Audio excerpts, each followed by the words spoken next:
En fin d'après-midi du 4 août 2020, Beyrouth était animée et pleine d'activités. Des sages-femmes mettaient au monde des nouveau-nés, des gens rentraient du travail et une mariée se préparait pour ses photos de mariage. C'était un mardi ordinaire jusqu'à ce que tout bascule. En seulement quelques secondes, d'innombrables vies allaient être perdues et bien d'autres détruites. Des quartiers allaient être effacés et la ville marquée à jamais. Mais ce qui s'est passé ici n'était pas le résultat d'une guerre ou d'un acte de terrorisme, et ce n'était pas non plus une catastrophe naturelle. Ce serait l'une des plus grandes explosions non nucléaires de l'histoire moderne, mais il s'avère qu'elle aurait pu être entièrement évitée. C'était essentiellement le résultat de l'homme dans ce qu'il a de pire: corruption, dysfonctionnement, querelles internes et fuite des responsabilités, ainsi que l'absence de reddition de comptes.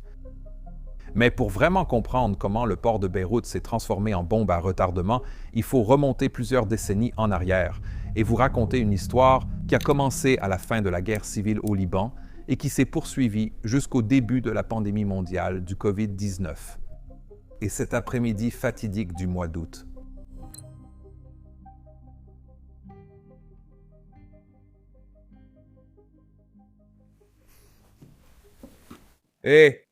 Avant de commencer, je veux juste vous dire que ce sera le tout premier épisode d'une toute nouvelle chaîne qui est déjà en ligne et opérationnelle.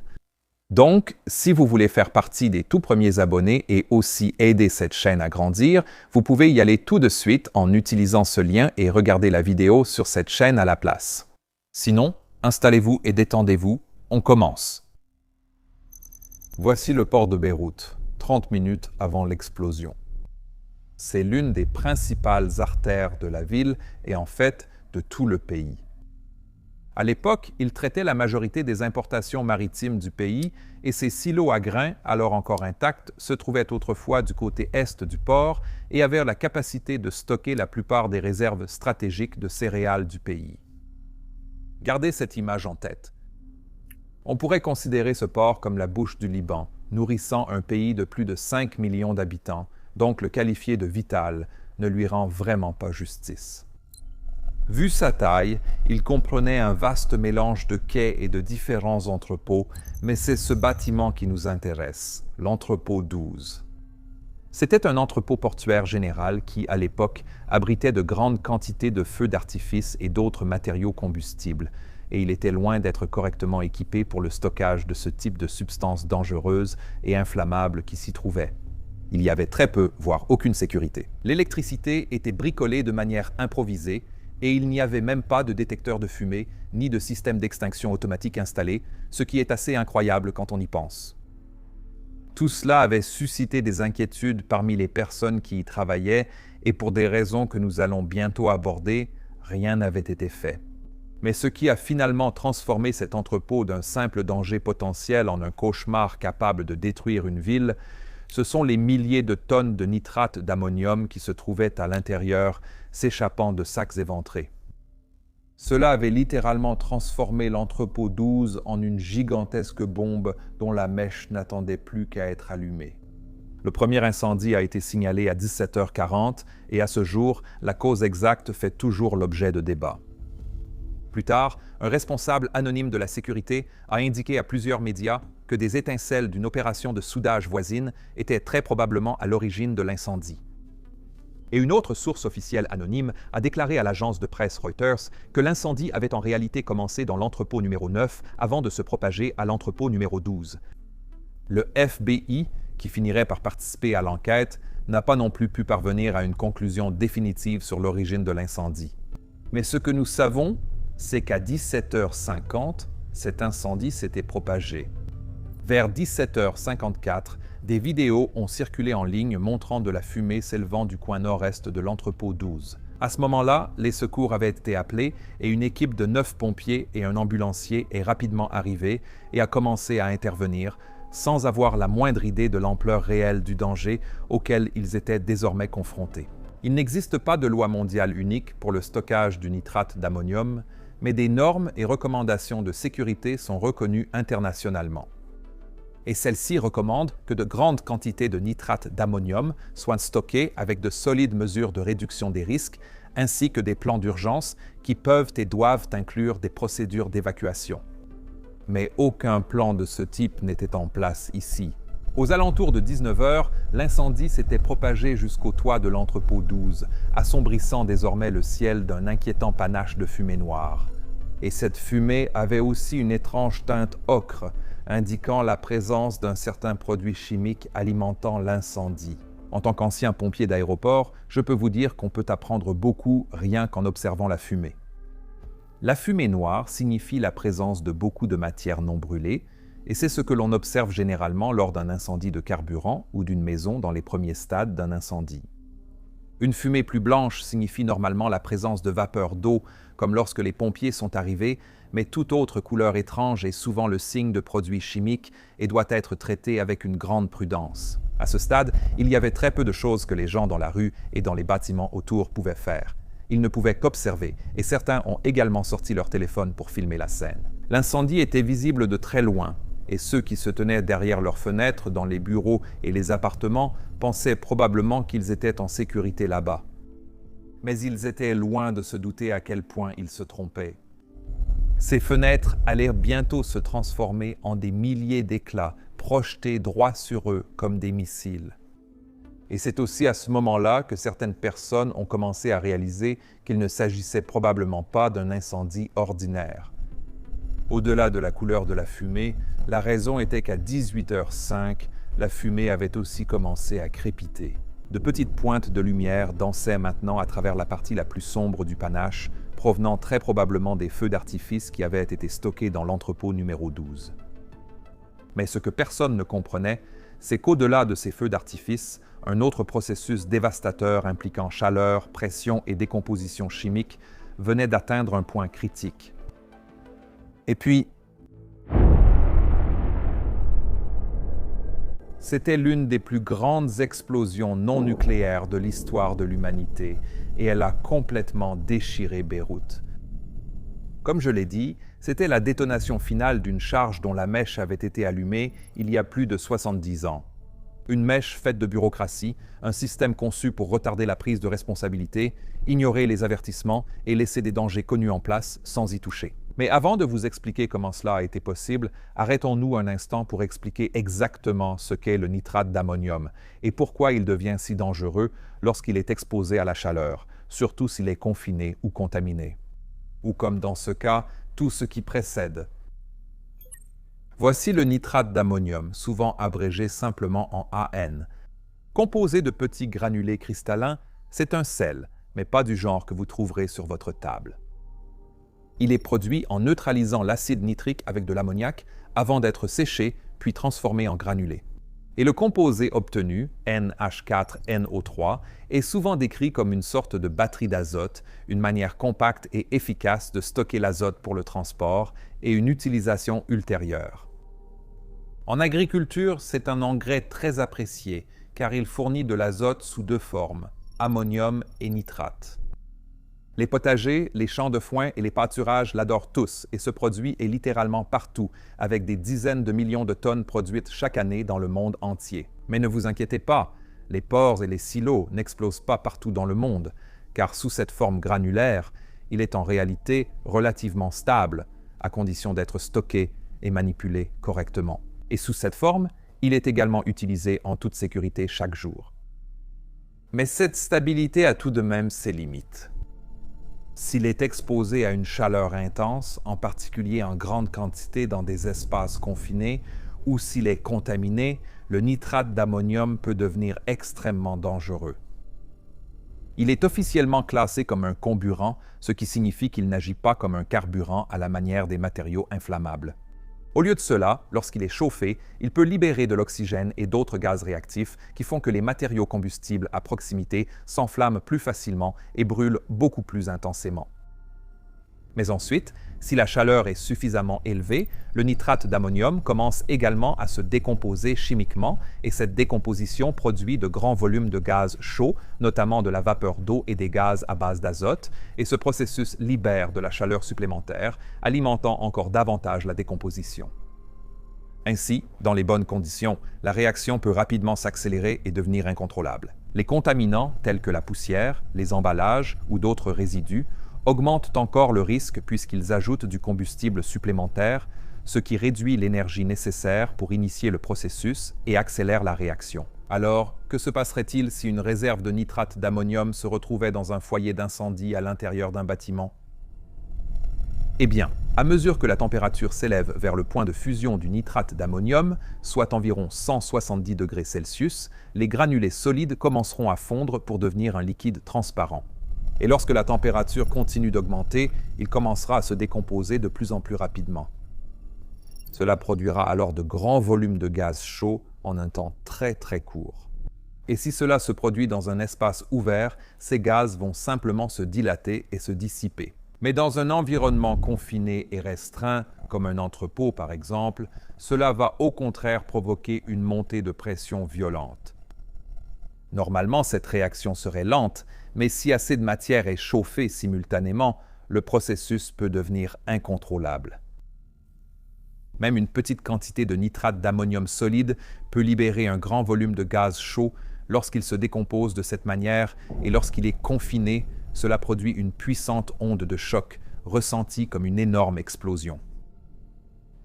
Maintenant, pour aller au fond des choses comme celle-ci, il faut rassembler de nombreuses informations provenant de rapports, d'articles et de bases de données internationales. Et chaque recherche que nous effectuons laisse une trace. Une trace qui peut être suivie par des entités aux intentions malveillantes. Mon équipe et moi utilisons le sponsor du jour, NordVPN, pour rester protégés lors de nos recherches. Dans ce cas, par exemple, nous sommes vraiment allés au fond des choses pour vous raconter cette histoire, ce qui a impliqué de consulter diverses bases de données gouvernementales et des documents ayant fuité. Et cela peut souvent attirer une attention indésirable. Mais avec NordVPN, notre connexion sera chiffrée, de sorte que personne ne pourra voir ce que nous recherchons ni où nous l'obtenons, ce qui nous apporte un peu plus de tranquillité d'esprit. En plus de cela, la fonctionnalité Threat Protection Pro de Nord analyse activement les sites web avant même que vous ne cliquiez dessus pour s'assurer qu'ils sont légitimes. Elle bloquera automatiquement les arnaques de phishing, les logiciels malveillants et les sites de fausses informations conçus pour exploiter de telles tragédies. Donc Nord n'est pas seulement le VPN le plus rapide du marché, c'est aussi le seul à être certifié de manière indépendante par des experts en cybersécurité. Et en ce moment, vous pouvez obtenir 4 mois supplémentaires gratuits lorsque vous souscrivez à leur offre de 2 ans en utilisant ce QR code ou en allant sur nordvpn.com/blackbox. N'oubliez pas d'utiliser celui-ci, nordvpn.com/blackbox. N'oubliez pas, Nord propose toujours une garantie de remboursement de 30 jours, donc aucun risque à essayer. Mais aussi, sur une note un peu plus personnelle, il y a très peu d'entreprises prêtes à prendre le risque de sponsoriser une nouvelle chaîne comme celle-ci, donc je suis personnellement très reconnaissant pour leur soutien. Merci Nord. Revenons à l'histoire. Maintenant, malgré son potentiel explosif, le nitrate d'ammonium n'est pas considéré comme un explosif militaire, mais ses propriétés en font un explosif industriel largement utilisé dans l'exploitation minière et les carrières, par exemple. Et malheureusement, il a aussi tristement été utilisé lors de plusieurs attentats terroristes et autres actes de violence de masse. Et c'est pourquoi son stockage, sa manipulation et sa surveillance sont si importants. Et en fait, l'histoire aurait dû nous l'apprendre. Avril 1947. Le SS Grand Caen était ce qu'on appelle un Liberty Ship, construit à l'origine aux États-Unis pendant la Seconde Guerre mondiale et ayant ensuite servi dans la logistique de guerre. Après la guerre, il a d'abord été offert à la France pour aider à la reconstruction de l'Europe, puis il a été réaffecté et transformé en navire cargo classique. Le 16 avril 1947, il transportait du tabac, des cacahuètes, des munitions, du fioul de soute et du nitrate d'ammonium. Mais l'équipage s'était plaint tout au long du voyage que les sacs contenant le nitrate d'ammonium commençaient à devenir chauds au toucher et qu'ils continuaient à chauffer. Le fait que la cargaison devienne de plus en plus chaude avec le temps sans source de chaleur visible était bien sûr un signal d'alarme, et l'équipage n'aimait pas ça. Pas du tout. Mais à l'époque, le comportement auto-échauffant et explosif du nitrate d'ammonium n'était pas entièrement compris et, bien qu'il ait été utilisé pour fabriquer des explosifs pendant la guerre, il n'existait que des réglementations fédérales américaines limitées concernant sa manipulation civile. Un vice-président de la compagnie ferroviaire de Texas City a plus tard témoigné lors des enquêtes menées après la catastrophe qu'il pensait que la substance était totalement sûre, allant même jusqu'à la comparer à la manipulation du ciment. et cette croyance allait s'avérer catastrophique. Aujourd'hui, nous savons bien sûr que le nitrate d'ammonium est thermiquement instable dans certaines conditions où un processus appelé décomposition auto-échauffante peut se produire. Quand l'équipage a constaté l'auto-échauffement des sacs, cela montrait que la réaction chimique avait déjà débuté. Cela pouvait à son tour entraîner un emballement thermique où la chaleur continue de s'accumuler et se propage à toute la masse, la rendant de plus en plus instable. Donc, puisque cela se produisait maintenant, il ne fallait qu'une petite étincelle ou une perturbation supplémentaire pour déclencher une explosion, ce qui est exactement ce qui s'est également produit. Moins d'une heure après l'amarrage du SS Grand Camp à Texas City ce même matin, les dockers à bord ont remarqué un incendie. Le feu s'est rapidement propagé et a vite commencé à s'approcher des 2000 tonnes de nitrate d'ammonium déjà instable qui se trouvaient encore à bord. Je pense que vous pouvez deviner ce qui s'est passé ensuite.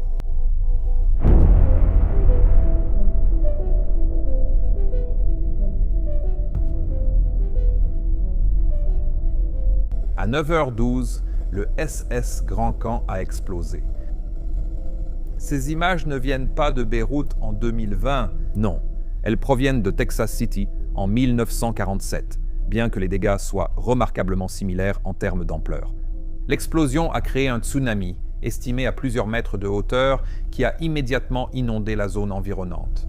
L'usine Monsanto, située à environ 90 mètres du quai, a été complètement détruite. Les vitres à Houston, à 60 km de là, ont été brisées et on dit que le choc a également été ressenti jusqu'en Louisiane, à 400 km de l'explosion.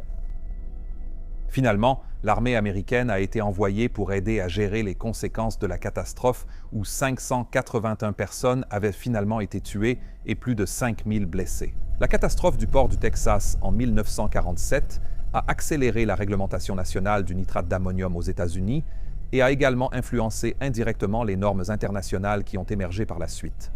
Même si la substance a continué à être largement utilisée, cette explosion énorme avait été un avertissement clair et, après cela, plus personne ne pouvait dire que la manipuler était la même chose que manipuler du ciment. Et cela nous amène à Beyrouth en 1975. Les avertissements n'ont d'impact que si l'on s'en souvient et en tire les leçons.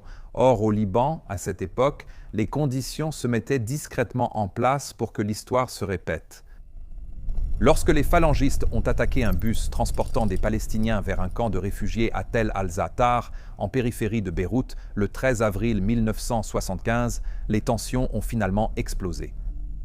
Ce fut le point de bascule pour une région déjà profondément divisée sur des bases religieuses, et le Liban a sombré dans une guerre civile.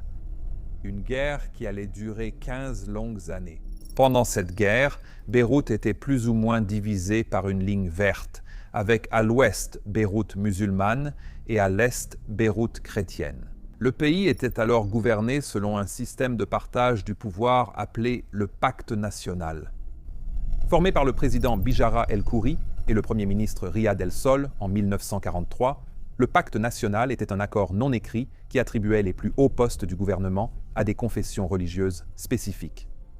Il stipulait que le président devait être un chrétien maronite, le premier ministre un musulman sunnite et le président du Parlement un musulman chiite. Alors que cela était censé apaiser les différents groupes religieux à travers le Liban, cela favorisait de plus en plus les chrétiens, qui conservaient ainsi une majorité parlementaire de 6 contre 5. Ce biais était basé sur un recensement obsolète, mais il est resté en place même si la dynamique démographique avait évolué au fil du temps. Sans surprise, cela a créé d'énormes tensions, car beaucoup de membres de la communauté musulmane se sentaient sous-représentés et marginalisés par un gouvernement dominé par une majorité chrétienne. Et c'est ainsi que la ligne verte était apparue. Beyrouth et le Liban étaient divisés culturellement, spirituellement et désormais même physiquement. Mais en 1989, le Liban était prêt pour la paix, ou du moins pour que les combats et l'effusion de sang cessent. Les membres du Parlement libanais se sont réunis à Taïf, en Arabie Saoudite, où ils ont accepté un ensemble de réformes constitutionnelles. Et à partir de ce moment-là, le pouvoir du président traditionnellement maronite a été réduit par rapport à celui du premier ministre sunnite et du président chiite de l'Assemblée nationale. Les sièges parlementaires, les postes ministériels ainsi que les postes administratifs de haut niveau devaient désormais être répartis à parts égales entre responsables chrétiens et musulmans. L'accord de Taïf a bien instauré la parité, mais même si la guerre était terminée, de profondes divisions subsistaient. Et en plus de cela, le pays devait désormais faire face à la tâche difficile de reconstruire ses infrastructures délabrées dont le coût était estimé à plusieurs milliards de dollars.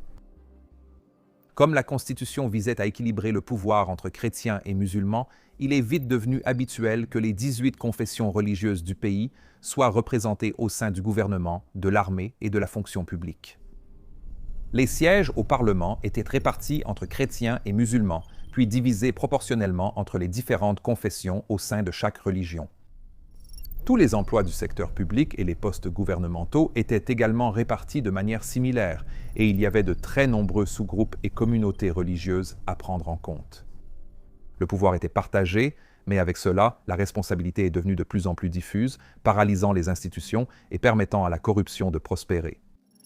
Et bien que ce système ait été initialement conçu pour être provisoire et temporaire, il a fini par perdurer pendant des décennies et continue en réalité de définir en grande partie la structure politique libanaise jusqu'à aujourd'hui.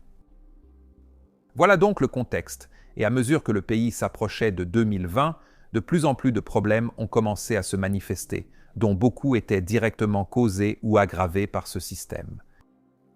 Il y avait une inflation massive, un chômage croissant, des coupures de courant quotidiennes et puis, bien sûr, la COVID est arrivée. Qu'est-ce qui pourrait mal tourner? Eh bien, le port de Beyrouth était à bien des égards un microcosme de tout ce système. Jusqu'en 1990, le port avait été géré de manière privée, mais après la fin de la guerre civile, la gestion du port est revenue à l'État, ce qui signifie qu'il est alors devenu soumis aux mêmes divisions et problèmes que le reste du pays. Les politiciens et les anciens chefs de guerre avaient désormais tous un intérêt financier dans le port, mais ils n'arrivaient pas à se mettre d'accord sur la façon de le gérer. En 1993, un organisme administratif provisoire a été mis en place pour le superviser temporairement, et cette nouvelle autorité portuaire comptait 7 sièges, qui étaient répartis entre les principales factions politiques du Liban, ce qui, sans surprise, n'a rien arrangé. Les luttes de pouvoir qui ont suivi ont rendu toute prise de décision quasiment impossible, y compris en matière de sécurité. Même après que le ministère des Travaux publics et des Transports ait repris la supervision du port, il manquait d'autorité pour le gérer réellement. Donc, la seule chose que cela a faite a été de créer encore plus d'ambiguïté, créant une situation juridique confuse chaque fois qu'un différend survenait. Personne ne savait vraiment qui était réellement responsable. Par conséquent, le port, qui était un atout incroyablement précieux, n'a fait qu'attirer scandale sur scandale. Rien qu'en 2019, le port de Beyrouth a traité un volume de commerce estimé à 20 milliards de dollars, représentant 78% des importations du Liban et 48% de ses exportations. Les factions politiques plaçaient leurs fidèles à des postes clés afin de détourner les revenus et même de faire passer des marchandises en contrebande dans le pays. Le journaliste d'investigation Riyad Kobesi, qui a étudié la corruption au port pendant plus de 10 ans, a conclu qu'il n'a jamais été destiné à générer des revenus pour l'État, mais plutôt à remplir les poches des mafias qui dirigent le pays. La situation était si grave que le ministre des Travaux publics et des Transports a estimé en 2012 que le Liban perdait plus d'1,5 milliard de dollars par an en évasion fiscale. Avec le port, qui était alors connu sous le nom de caverne d'Ali Baba et les 40 voleurs. Voilà donc à quoi ressemblait le paysage du Liban lorsque le MV Rossus est entré dans le port en novembre 2013. C'était un navire de charge générale à pont unique plutôt discret, construit à l'origine au Japon comme dragueur.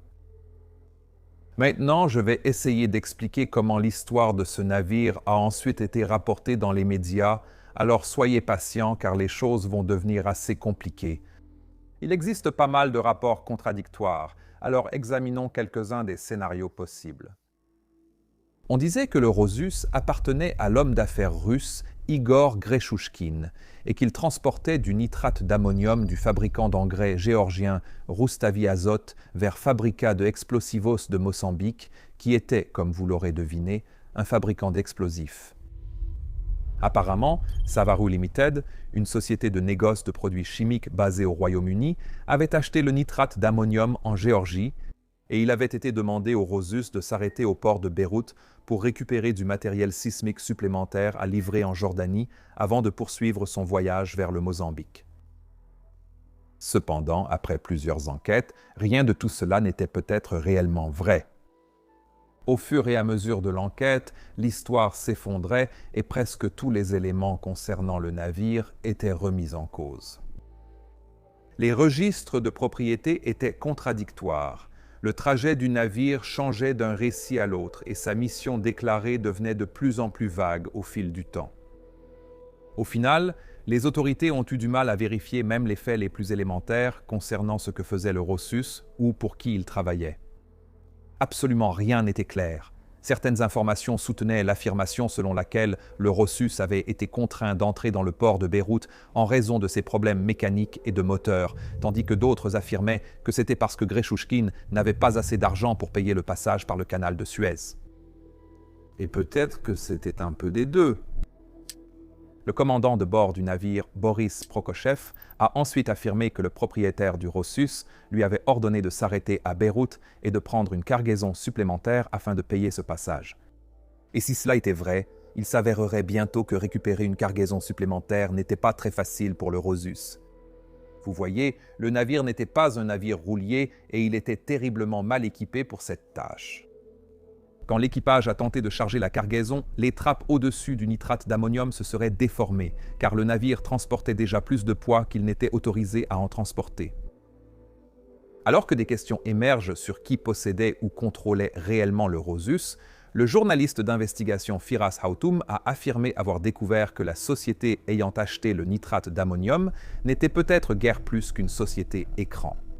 Selon son enquête, Savaru Limited semblait avoir des liens avec deux hommes d'affaires syro-russes qui ont ensuite été sanctionnés par le gouvernement américain pour avoir agi au nom du président syrien Bachar el-Assad.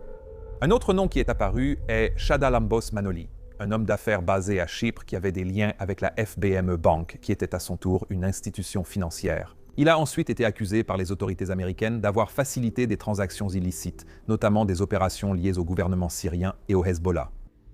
Manoli aurait été fortement endetté envers la banque et certains enquêteurs ont soulevé la possibilité que le Rosus ait pu être lié à ces enchevêtrements financiers d'une manière ou d'une autre. Quoi qu'il en soit, il reste incertain que Manoli ait été le propriétaire légal du navire, un bénéficiaire effectif ou simplement lié par des accords de financement et de dette. En résumé, il a finalement été constaté que presque tous les aspects de la propriété du navire, de sa cargaison et de sa route prévue étaient obscurcis par des structures d'entreprise imbriquées et des récits contradictoires. Mais l'une des très rares choses que l'on peut affirmer avec certitude, c'est que le Rosus a finalement été jugé impropre à la navigation par les inspecteurs du contrôle par l'État du port au Liban et qu'il transportait environ 2750 tonnes de nitrate d'ammonium. À la suite des inspections portuaires, le navire a donc été retenu à Beyrouth par décision judiciaire, à la fois en raison de son état d'innavigabilité et de ses frais et dettes impayés, ce qui a laissé le Rosus bloqué avec une partie de son équipage. Lorsqu'il a accosté au port en novembre 2013, il y avait au moins 9 personnes à bord, tous des marins ukrainiens, plus un Russe, le capitaine. Grâce au consul ukrainien, 5 membres d'équipage ukrainiens ont été rapidement rapatriés, laissant 4 personnes, le capitaine russe et 3 Ukrainiens, obligés de rester pour surveiller le navire et sa cargaison dangereuse. Ce pauvre équipage réduit affirmait qu'on leur devait jusqu'à 200 000 $ de salaires impayés, en plus d'être forcés de rester. Et ils se sont retrouvés coincés sur ce navire pourrissant et en train de couler pendant près d'1 an. Pendant ce temps, ils continuaient d'accumuler des frais de port et des amendes pour avoir refusé la cargaison, atteignant 100 000 $. Ainsi, Igor Grechushkin aurait déclaré faillite et a simplement abandonné l'équipage et le navire à Beyrouth. Finalement, des avocats agissant au nom des 4 membres d'équipage restants ont demandé leur rapatriement pour raisons humanitaires et un juge des référés a ensuite émis une ordonnance leur permettant de rentrer chez eux. Après cela, le MV Rosus a été laissé à l'abandon et a finalement succombé à ses défauts. Vous voyez, il s'avère qu'il y avait un petit trou dans la coque et sans l'équipage pour le réparer et pomper l'eau de mer, il a coulé en 2018. mais pas avant que sa cargaison n'ait été retirée pour être stockée dans le hangar 12 du port. Les correspondants officiels ont constaté que les responsables du ministère des Travaux publics et des Transports n'avaient pas initialement décrit avec précision les risques liés à la cargaison du Rosus et que personne n'avait enquêté sur le danger potentiel qu'elle représentait. Cela signifiait que les 2750 tonnes de nitrate d'ammonium étaient désormais stockées dans le hangar 12, totalement inadapté, avec d'autres matériaux inflammables et explosifs au sein d'une zone urbaine densément peuplée, et ce pendant 6 ans. Je peux maintenant vous dire ce qui aurait dû se passer ensuite. Plusieurs précautions auraient dû être prises, car même s'il n'existait pas de loi stricte concernant la manipulation exacte du nitrate d'ammonium, il y avait des réglementations sur la sécurité au travail. Le décret numéro 11802, publié en février 2004, précisait les obligations de santé et de sécurité pour les lieux de travail manipulant des matières dangereuses. Et ce n'est pas comme si l'existence ou les dangers de ce nitrate d'ammonium étaient un secret non plus.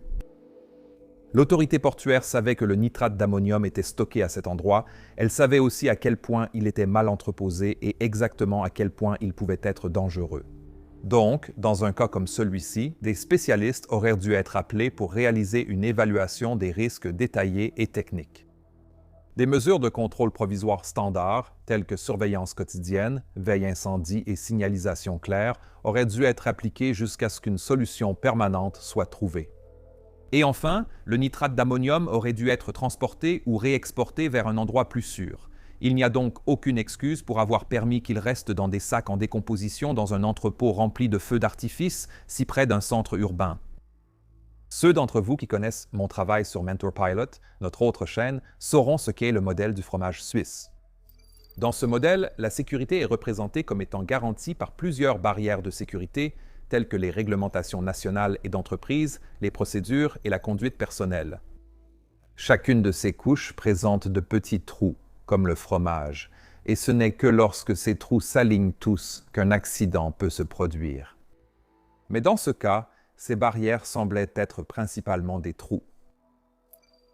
Apparemment, les responsables ont à plusieurs reprises proposé de vendre, de réexporter ou de se débarrasser du nitrate d'ammonium, mais chaque tentative a échoué. Non pas parce qu'une action était impossible, mais parce qu'elle n'a jamais été correctement autorisée, menée à terme ou suivie. Les propriétaires initiaux du nitrate d'ammonium, quels qu'ils aient été, n'étaient manifestement pas fiables. Ils avaient abandonné leur cargaison sans tenter de la récupérer ni la réclamer. Un fait très étrange dans cette histoire, cependant, est qu'il est établi qu'environ 2750 tonnes de nitrate d'ammonium avaient été déchargées du Rosus. L'enquête du FBI après l'explosion a estimé qu'environ 552 tonnes métriques seulement avaient réellement explosé, ce qui laisse un énorme écart entre la quantité déchargée, celle qui a explosé, et celle qui est allée ailleurs. Personne n'a jamais pu établir exactement ce qu'il est advenu de ce reste, et aucun inventaire complet n'a jamais été réalisé. Il existe de nombreuses théories à ce sujet, aucune d'entre elles n'étant vraiment rassurante, mais si le nitrate d'ammonium manquant avait encore été dans l'entrepôt 12 ce jour fatidique, il est tout à fait possible que l'explosion aurait pu être encore plus dévastatrice. Les enquêtes et groupes de défense des droits ont relevé de graves défaillances, tant au sein du ministère des Travaux publics et des Transports, qui supervisait l'autorité portuaire, qu'au sein du ministère des Finances, qui supervise les douanes, et sur la manière dont ce nitrate d'ammonium avait été manipulé et sécurisé. Mais l'autorité portuaire n'était pas la seule à pouvoir agir. Les ministères des douanes, de la justice et divers autres organismes de sécurité étaient tous au courant de ce nitrate d'ammonium et ils savaient à quel point cela pouvait être catastrophique. Aucune mesure de sécurité n'a finalement été mise en place.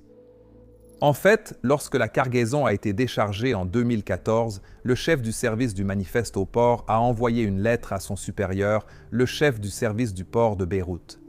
Et dans cette lettre, il lui a dit que le nitrate d'ammonium devait être remis à l'armée libanaise ou réexporté afin, et je cite, d'éviter toute catastrophe potentielle. De plus, le 13 novembre 2014, le commandant de port de Beyrouth a été chargé de la cargaison dans l'entrepôt 12, et bien qu'il en ait eu l'entière responsabilité, il a néanmoins affirmé qu'il ne pouvait rien faire. Car l'entrepôt était sous l'autorité de l'administration des douanes et de l'autorité portuaire. Les preuves indiquent également que de nombreux hauts responsables libanais, dont le président Michel Aoun, le premier ministre Hassan Diab, entre autres, ont été informés des risques posés par la substance, mais n'ont néanmoins pris aucune mesure pour protéger le public. Donc, ce système n'a pas échoué d'un seul coup. Non, il a échoué lentement, jusqu'à ce qu'une seule étincelle suffise à déclencher la catastrophe. Et cela nous ramène finalement au quai le 4 août 2020. Selon les rapports, l'autorité portuaire avait envoyé des ouvriers du bâtiment pour réparer des dommages structurels sans supervision et ils effectuaient des travaux de soudure vers 16 heures. Puis, à un moment donné, un incendie s'est déclaré à proximité de ces travaux et bien que la source de l'incendie et ses causes initiales restent floues, souder près du stockage de nitrate d'ammonium et d'autres matériaux inflammables n'était sans doute pas la meilleure idée. Du moins, pas sans précaution. Quoi qu'il en soit, à 17h45, l'entrepôt 12 était en feu et les flammes ont rapidement atteint le nitrate d'ammonium stocké dans ces sacs pourris et déchirés à l'intérieur. À mesure que la température dépassait le point de fusion du nitrate d'ammonium, la matière est probablement passée d'abord de l'état solide à l'état liquide, puis la chaleur continue l'a ensuite poussée vers une décomposition rapide. Une réaction qui libérait encore plus de chaleur à mesure qu'elle s'accélérait, s'auto-alimentant. Les gaz qui se sont rapidement dilatés par la suite ont rapidement généré une pression énorme, et sans possibilité de s'échapper, cette pression s'est transformée en une onde de choc dévastatrice. Une boule de feu engloutit désormais le port. Les silos, qui dominaient les lieux en contenant environ 108 000 tonnes de céréales, soit assez pour faire du pain pour jusqu'à 1 700 000 personnes, ont été immédiatement mis en pièces. 9 ouvriers étaient encore à l'intérieur lors de l'explosion, et leurs corps n'ont jamais été retrouvés. Et cela s'appliquait également à la première équipe d'intervention incendie qui avait été envoyée pour combattre le feu. Ils ont aussi été tués sur le coup. L'onde de choc s'est ensuite propagée plus vite que la vitesse du son, traversant la ville et rasant des pâtés de maisons entiers. Elle s'est ensuite étendue jusqu'à 10 km de distance où elle a soufflé les vitres de l'aéroport de la ville et l'explosion elle-même a été entendue à Chypre à plus de 200 km de là. Et le Service géologique des États-Unis a enregistré l'explosion comme un événement sismique d'une magnitude de 3,3. En l'espace de quelques secondes seulement, 300 000 personnes se sont soudainement retrouvées sans abri, 7 000 ont été blessées et 218 ont perdu la vie. Des dizaines de milliers de bâtiments, de maisons, de lieux de travail et de culte, d'écoles et d'hôpitaux ont tous été réduits en décombres et en éclats de verre. Les estimations suggèrent que l'explosion était équivalente à environ 1000 à 1500 tonnes de TNT, soit presque un dixième de la bombe nucléaire d'Hiroshima. Autrement dit, c'était environ 118 fois plus puissant que la gigantesque bombe à effet de souffle massif, surnommée la mère de toutes les bombes, développée par l'armée américaine, qui est l'une des plus grandes munitions conventionnelles au monde. Là où se trouvait l'entrepôt, il n'y avait plus qu'un cratère fumant qui s'est rapidement rempli de l'eau de mer provenant de la Méditerranée toute proche. Pour certains, l'explosion n'était qu'une image effrayante à l'écran, mais pour d'autres, elle a bouleversé leur vie. Pamela Seynon a repris connaissance sur le sol de l'hôpital où elle travaillait. Elle avait été assommée par l'effondrement du plafond et, pendant un instant, elle était dans une sorte de brouillard. Rien n'avait de sens pour elle, mais elle se souvint alors des nouveau-nés. Elle a enlevé les débris qui étaient sur elle et s'est précipitée pour retrouver les bébés dans leurs incubateurs détruits, qui étaient eux aussi sous les décombres, mais heureusement sains et saufs. Elle les a pris dans ses bras et les a portés en descendant 3 étages dans le noir complet, avant de finalement sortir dans les rues de Beyrouth, qui avaient désormais radicalement changé. Après cela, elle a marché 5 km avec les 3 nouveau-nés prématurés serrés contre elle jusqu'à ce qu'elle trouve un hôpital avec un seul incubateur disponible, ce qui a sans aucun doute sauvé leur vie. À quelques pâtés de maison de là, le docteur Isra Zeblani souriait et posait pour des photos de mariage. Revenue à Beyrouth, sa ville natale, pour célébrer la cérémonie chez elle, elle a été projetée de l'autre côté de la place lors de l'explosion. Voici la photographie prise par Pamela Seynon à ce moment désespéré alors qu'elle sauvait les nouveau-nés. Ces photos, y compris celles retouchées du docteur Zeblani, ont fait le tour du monde et sont vite devenues des symboles forts de l'explosion et de ses lourds coups humains. Avec la ville en ruine et les sirènes hurlantes, les opérations de secours ont commencé immédiatement et les habitants de Beyrouth ont entamé le douloureux processus de fouille des décombres. Les services d'urgence ont été rapidement débordés et les hôpitaux submergés par les victimes. Les blessés légers arrivaient d'abord à pied ou en véhicule privé, les plus graves plus tard en ambulance. Le centre médical universitaire St. George, où l'infirmière Pamela Seynon travaillait, ainsi que les hôpitaux Vardia et Karantina, ont été rendus totalement inutilisables, ce qui a mis hors service plus de 500 lits d'hôpital précisément au moment où ils étaient le plus nécessaires. En plus de cela, le port abritait également le plus grand stock national de médicaments ainsi que 17 conteneurs de fournitures médicales qui avaient désormais été soit complètement détruits, soit partiellement endommagés. Les hôpitaux n'étaient pas les seuls concernés. Plus de 2000 cabinets médicaux et cliniques ont été endommagés par l'explosion. Le gouvernement du Liban a rapidement déclaré l'état d'urgence et a lancé un appel immédiat à l'aide internationale pour faire face à la catastrophe. L'armée libanaise a rapidement mis en place une structure de commandement pour superviser la réponse à la catastrophe, couvrant opérations, logistique, planification, finances et administration. Ils ont rapidement sécurisé le périmètre de l'explosion, permettant aux équipes d'enquête et de secours de commencer immédiatement, leur priorité étant de retrouver d'éventuels survivants dans la zone touchée. Les efforts de sauvetage pendant la nuit ont malheureusement été retardés par des coupures de courant et l'absence d'électricité. Mais un peu plus d'une semaine plus tard, au 12 août, il y avait au moins 5 hôpitaux internationaux en activité à Beyrouth, principalement installés de manière indépendante et gérés par des équipes médicales militaires de Russie, de Jordanie, du Maroc et d'Iran. Le nettoyage avait commencé et peu à peu, les gens ont demandé des explications. Le lendemain de l'explosion, le gouvernement du Premier ministre Assab Diab avait annoncé qu'une enquête nationale sur l'explosion serait menée, promettant d'identifier les responsables dans les 5 jours. Mais cette enquête était largement considérée comme manquant d'indépendance, puisqu'elle était menée par des institutions libanaises profondément impliquées dans le même système politique accusé de négligence. En réalité, de nombreux Libanais souhaitaient que leur gouvernement reste en dehors de cette enquête. Peut-être pressentait-il alors l'existence d'un autre type de danger, d'ordre politique, qui menaçait de déstabiliser toute la région. Les États-Unis ont vite annoncé que le FBI participerait à l'enquête avec les équipes médico-légales françaises, ce qu'ils ont fait après l'invitation officielle du gouvernement libanais. L'enquête a mené à l'arrestation d'une vingtaine de responsables portuaires et douaniers de rang inférieur ou intermédiaire, sans que les principaux dirigeants politiques soient interrogés. Et cela malgré le fait que Diab lui-même avait été officiellement informé du danger du nitrate d'ammonium des mois avant l'explosion, sans rien faire. Il a alors affirmé qu'on faisait de lui un bouc émissaire, mais il a tout de même fini par démissionner. Plus de 5 ans après, les victimes attendent toujours les indemnisations d'assurance qu'elles pensaient recevoir. Le Liban et Beyrouth souffrent toujours du même système politique corrompu qui n'a pas pris les mesures nécessaires pour protéger sa population, et ils attendent également que les responsables rendent des comptes. La reconstruction a été principalement réalisée par les habitants et les propriétaires d'entreprises, soutenus par la communauté libanaise expatriée. Alors, que pouvons-nous tirer comme leçon? Quelles seraient les recommandations issues de cette enquête? Eh bien, les dangers liés au stockage et à l'utilisation du nitrate d'ammonium étaient déjà bien connus et compris avant que cette explosion ne se produise. Ainsi, l'application des règles et réglementations existantes n'est pas un simple exercice administratif qui peut être ignoré ou délégué. Non, ces règles existent pour sauver des vies, car les produits chimiques dangereux ignorent la bureaucratie, les divisions religieuses ou la corruption. Ils continueront simplement à former des liaisons et à réagir malgré tout. Donc, si vous exercez une profession qui les manipule, gardez cela à l'esprit et assurons-nous ensemble que cette histoire ne se répète plus jamais.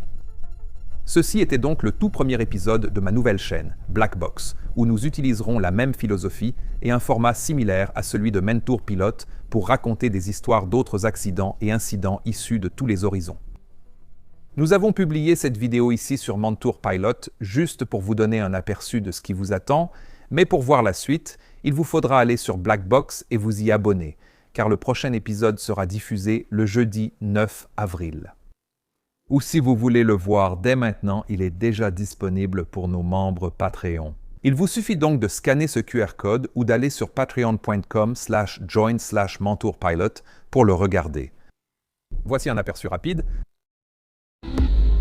Il y a un barrage dans le nord de l'Italie qui domine une magnifique vallée en contrebas. Vous pouvez toujours le traverser lors de visites officielles, mais il ne retient plus d'eau et il n'a pas produit d'électricité depuis des décennies. Même si sa structure est parfaitement intacte, il a été autrefois l'épicentre de l'une des plus grandes catastrophes de barrage de l'histoire moderne. Je m'appelle Peter Hornfeld et vous regardez Mentour Pilot et Black Box. Passez une journée absolument fantastique et on se retrouve la prochaine fois. Au revoir.